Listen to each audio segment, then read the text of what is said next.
That one didn't go very well, did it? Anyway, trying to do too much at once, that's why. So, the Hazel is what we're talking about, number 91, which is the reverse of the 19, what we had in the cards. 91. The Hazel, also known as Col, so the name Colin could be important. The moon, the ninth moon. The place on the hand, the first joint on the ring finger, which is Cancer. So, and we've got Cancer there, haven't we? Home and family life. The colour, cron or brown. The stone, red agate. The bird, the caw or the crane. The goddess, Nemesis, Minerva, Sophia, Olwyn. The symbol, wisdom, and the salmon we know is Leo. Well done, spirit. Message, return to source of wisdom. The musical note of D, so the letter D could be important. The planet, Mercury, communications. The word Ogham is wisdom, fairest of trees, friend of nutshells, sweetest tree, chestnut bud. Hazel is the ninth moon tree. The nut is a symbol of concentrated wisdom, something sweet, compact, sustaining within a hard shell. In England, a forked hazel nut stick was used for not only divining water and buried treasure, but also murderers and criminals. Oh dear. The letter call was used as a bardic number 9, 9 being sacred to the muses, and also because of the hazel tree's fruits after 9 years. It gives its name to the god Mac Call, and there is some shops, retail outlets called McCall's in England, so perhaps you work in one of those. In the Fenian legend of the ancient dripping hazel, the hazel appears as a tree of wisdom that can be put to destructive uses. So, you might be too clever for your own good. Ancient Irish heralds carried white hazel wands. Magical properties, the planet the sun, which is Leo again, the elements of air, which is Aquarius, deities Mercury, Thor, so now we've got Thursday as well, so Tuesday, Wednesday, Thursday, Artemis, Diana was already been mentioned, powers, luck, so Sagittarius also, fertility, anti-lightning protection, wishes, string nuts and hang them in the house for luck, give it to a bride for wish and good fortune. When eaten, they give wisdom and fertility. To protect yourself outside, draw a circle in the dirt. Oh, we talked about this medicine wheel, haven't we? Weave hazel twigs into a crown for luck or to induce invisibility. So somebody wants to blend into the background, possibly because they're following or watching you. Place hazel in the window to guard against lightning. Hazel is also used for dowses and magical wands. It is a tree of divination and of the feminine-inspired wisdom, with wands of arbitration.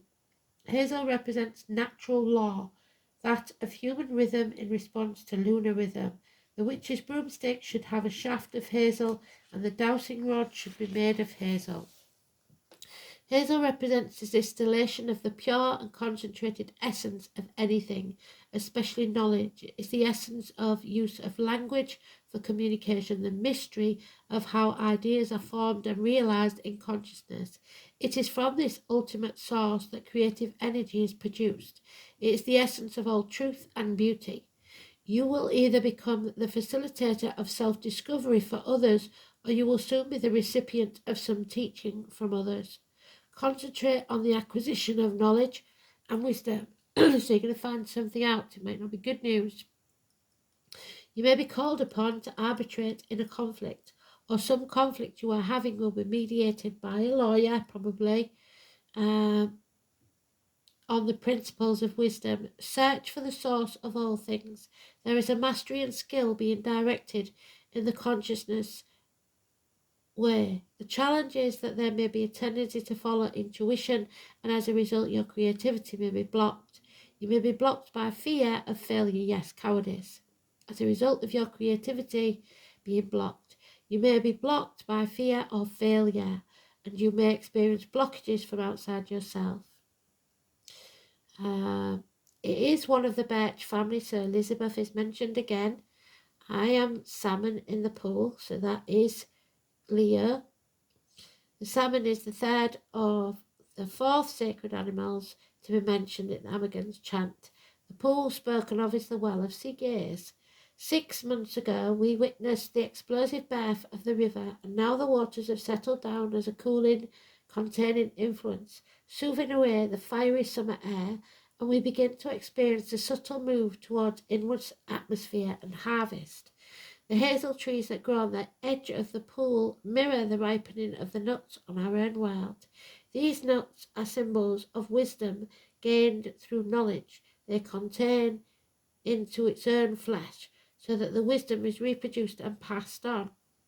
In our realm, we realize that the passage of time will provide hindsight, which will allow us to understand our actions as we work at our own personal harvest. So, reaping what you sow. Our experiences are ripening in our memory. So, like I said, it doesn't matter what went on in the past, it matters what you did now. That's reaping what you sow. And we are slowly beginning to understand the significance of the things that have happened. We are now able to frame these experiences into words and share with others.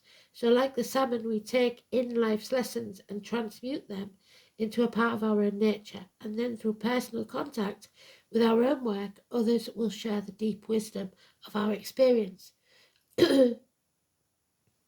Swiftly flows the river from the mountain to the sea. The rapids, as they flow, teach me what they know of strength and grace and speed, and flashing as I go, I ever learn and grow. Gently winds the river through the plain down to the sea, and still and silent pool makes a wise one from a fool. With depth and calm and peace, and flashing as I go, I ever learn and grow. And Venus, the Empress, is about growth. On the earth, in the air, through the fire, by the water, I am knowledge, the hazel moon's daughter. You are going to gain some knowledge. Olwyn, not of father nor of mother. So maybe you're adopted, like I said. Was my blood, was my body. I was spellbound by Gwydion, prime enchanter of the Britons, when he formed me from the 9 blossoms, 9 buds of various kinds. So number 9 could be important. From primrose of the mountain, so primroses, broom, meadowsweet, and cockle, together intertwined, from the being in its shade bearing, a white spectral army of your ancestors, of earth, of earthly kind, from blossom of the nettle, oak, thorn, and bashful chestnut. So oak is, we know, Taurus. There's a lot here.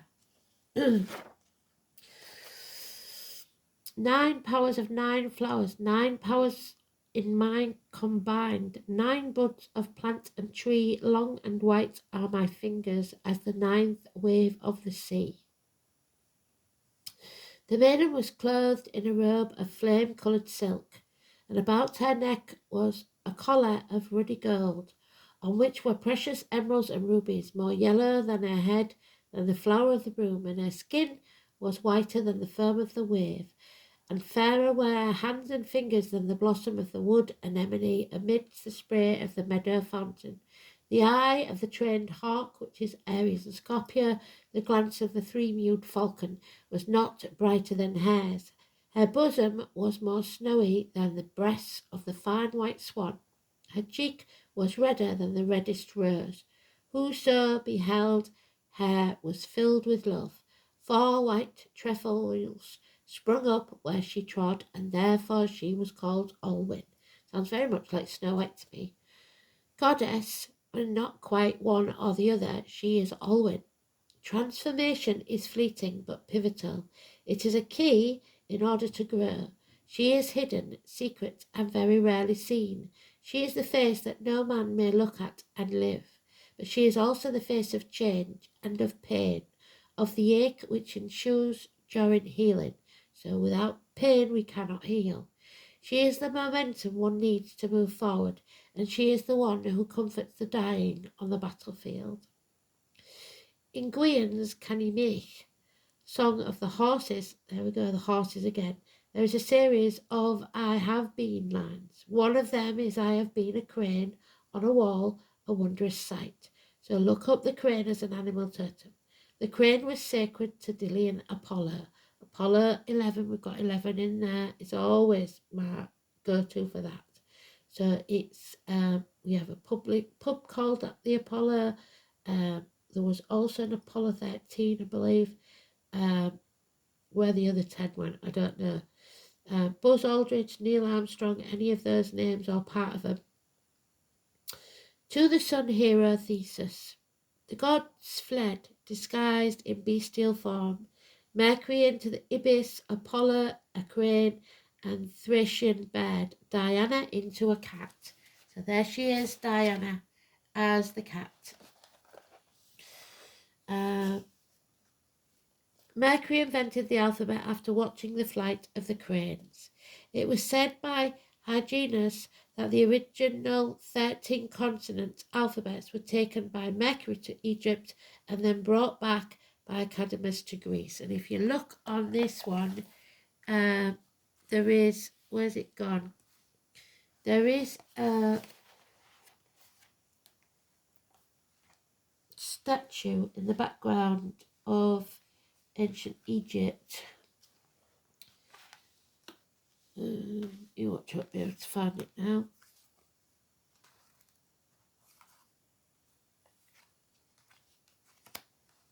No idea. Oh, there it is on the Leo card. You see the Sphinx in the background? So,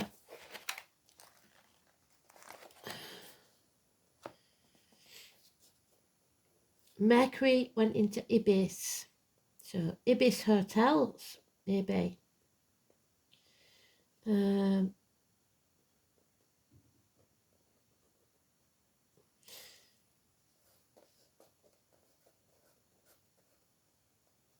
It was said that Hyginus was the original 13 consonant alphabet were taken to Mercury to Egypt, then brought back to Academus into Greece, and from there taken to Evander, the Arcadian, into Italy, where his mother Commenta, a muse, adapted them and the 15 letters of the Latin alphabet.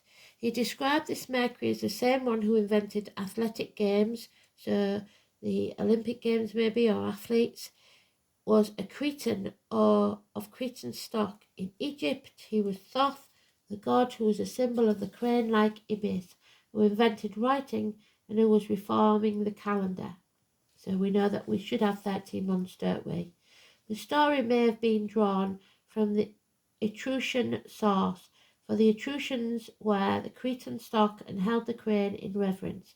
Cranes fly in a V form, so V for victory. So the characters of all early alphabets were nicked with a knife on the rind of the bow, as Hesiod wrote his poems, or on clay tablet. They were all naturally angular. What material Mercury's bag was made of can be discovered in the parallel myth of Manan, a son of Leah, a Goidelic sun hero, predecessor of Fian and Cuchulainn. He carried the treasures of the sea, so the sea again, the alphabet secrets of the people of the sea, in a bag made of skin of the crane. There also is a myth of Maida, a Goidelic underworld god correspondent with the British R1. Eloquence. The king of Anu, he lived in a castle in Manan's island of Man, so the Manx cat, with 3 cranes at his gate, whose duty it was to warn off travellers, croaking out, "Do not enter, keep away, pass by." Perseus' bag may have been a crane bag, for the crane was sacred to Athena and to Artemis, her counterpart at Ephesus. God, this is texted me, innit? As well as being the inspiration for Hermes' invention of letters, so correspondence. The flying gorgons then are cranes with gorgon faces and watch over the secrets of the crane bag, itself protected by the gorgon's head. So it suggests to me the postman. It is not known what sort of dance the crane dance was that, according to Plutarch, Theseus introduced into Delos. except that it was performed around a horned altar and represented the circles and coils or uncoils in the labyrinth. My guess is that it imitated the fluttering love dance of the courting cranes, and that each movement consisted of 9 steps and leaps, as Paul Watts says in The Flying of Montgomery. So Montgomery, the crane must take 9 steps ere she flies. The 9 steps prove the crane's sacredness to the triple goddess, and so does her neck, so the throat again, feathered white and black with reddish skin showing through, or in the case of Numidian or Balearic crane, with red wattles. Cranes make their spectacular migration from the Tropic of Cancer, there we go again, to the Arctic Circle and back twice yearly, flying in chevron formation for the loud trumpeting of enormous height. This must have attached them to the Hyperborean cult as messengers flying to the other world, which lies at the back of the north wind. There is also a spirally danced Troy game, so Troy suggests Helen and the Trojan horse, so the enemy within, which we've talked about, called the crane dance in Delos because it was adapted there to the cult of the crane moon goddess. In Greece, the crane was associated with poets, not only in the story of Apollo's metamorphosis into a crane, a Thracian bird, but also the story written by Ichibus, the poet. Ibycus was the 6th century BC Greek erotic poet, having spent the best part of his life on the island of Samos, was one day set upon by bandits in a lonely place called the Corinth, and mortally wounded. He called upon a passing flock of cranes to avenge his death, and soon afterwards the cranes hovered over the heads of the audience in the Corinthian open-air theatre, whereupon one of the murderers who was presented cried out, "Look, the avengers of Ibycus." He was arrested and made full confession. So, someone making a confession, maybe. Why is the crane in the next place not hard? This is the month of wisdom, the wisdom of Manan Maclear, namely the Beth Lewis neon, which, wrapped in the crane skin white goddess. The omission of Cor, the crane, from the Irish bird Ogham from the sea month is intentional. The contents of the crane bag were a close secret, so this is big secrets, and all reference is discouraged, and nobody is to talk about it. At dawn you shall appear, a gaunt, red-wattled crane, she whom you know too well for fear, lunging your beak down like a spear to fetch them home again, so somebody dragging someone home. The crane is the bird of wisdom, secrets.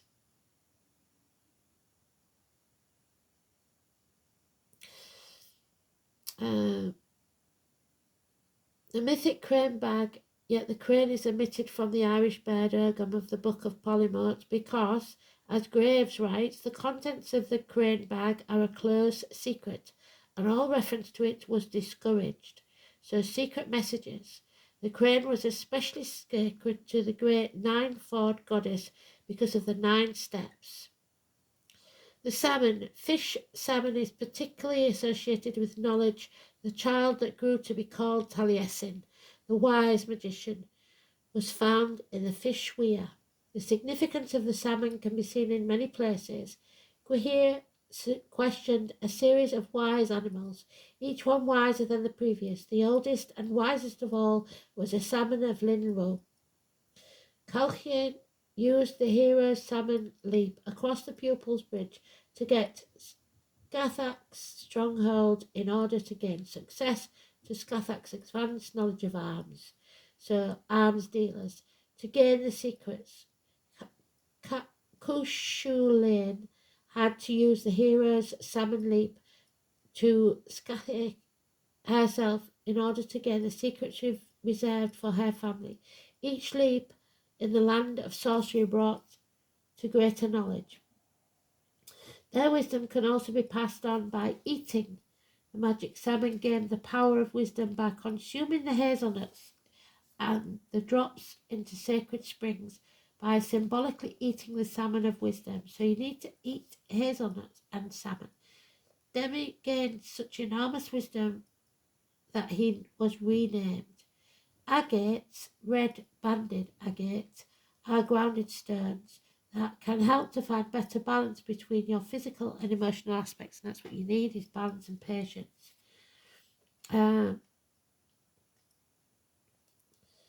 Allowing us to accept ourselves and gain self-confidence. Agate's ability to boost self-confidence manifests itself as courage, which we are lacking.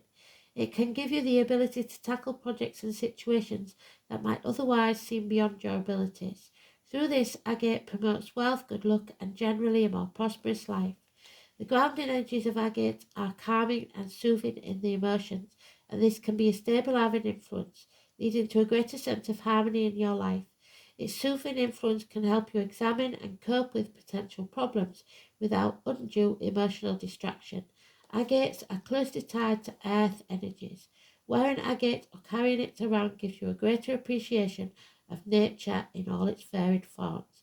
Physically, the energies of agate promote overall health. They are said to help reduce the stress that is a big factor in many physical ailments. So again, we're going back to health. This might be why agate was thought to increase strength and longevity. Olwen, the maiden, was clothed in a robe of flame-coloured silk, and about her neck was a collar of ruddy gold, on which were precious emeralds and rubies. More yellow was her head than the flower of the broom, and her skin was whiter than the foam of the wave. The fairer her hands and her fingers than the blossom of the wood anemone amidst the spray of meadow fountain. The eye of the trained hawk, the glance of the three-mewed falcon, was not brighter than hers. Her bosom was snowier than the breast of the white swan, her cheek was redder than the reddest rose. Whosoever beheld her was filled with love. 4 white trefoils sprung up wherever she trod, and therefore she was called Olwen. Sophia offers her cup, so Sophia is well of wisdom to you. It is time to connect with your own deep intuitive wisdom. Sophia asks you to take for stillness and meditation, to listen to what needs to be heard. Sophia reminds you that you and only you have the truth within. Perhaps you feel you are in a situation that you need guidance for. Have you been here before? When you take the time to listen to your own inner Sophia, you will gain what you need for your journey to well-being. Go to a quiet place where you will not be disturbed for around 30 minutes. Have a soft, relaxing music playing if possible. Close your eyes and see yourself walking along a country path which turns into a forest. As you walk along the forest path, feel the dampness of the air, smell the trees, and hear the many sounds of the ancient forest. The path suddenly ends and you arrive at an enormous wooden door of a castle. There is a large Gothic knocker which you use, and the door is opened by the divine Sophia, who takes you inside to a beautiful garden and beckons you to sit with her on a wooden bench. Sophia smiles and informs you that she is your higher self. Ask Sophia what it is you need to know. Listen to her answers carefully. Dismiss nothing and ask questions if necessary. When you are complete, thank Sophia for her intuition, then see yourself leave the garden back to the path into the forest. Sophia, pronounced Sophia in Greek, Ogham in Hebrew, and Sepisha in Latin, all mean wisdom. The Judeo-Christian god, female soul, source of his true power, is Sophia. As goddess of wisdom, her face is Ameni. Black goddess, divine feminine, mother god, the Gnostic Christian, Sophia was the mother of creation. Her consort and assistant was Jehovah. Her sacred shrine, Hagia Sophia in Istanbul, is one of the 7 wonders of the world. Her symbol, the dove, peace, represents spirit. She is crowned by stars, again the star, a Middle Eastern icon to indicate her absolute divinity. The only thing I would add to that is make sure that you lock the door as you leave behind you. So thanks for listening. It was quite a long one, but I think it was important. The star again. Speak soon. Bye.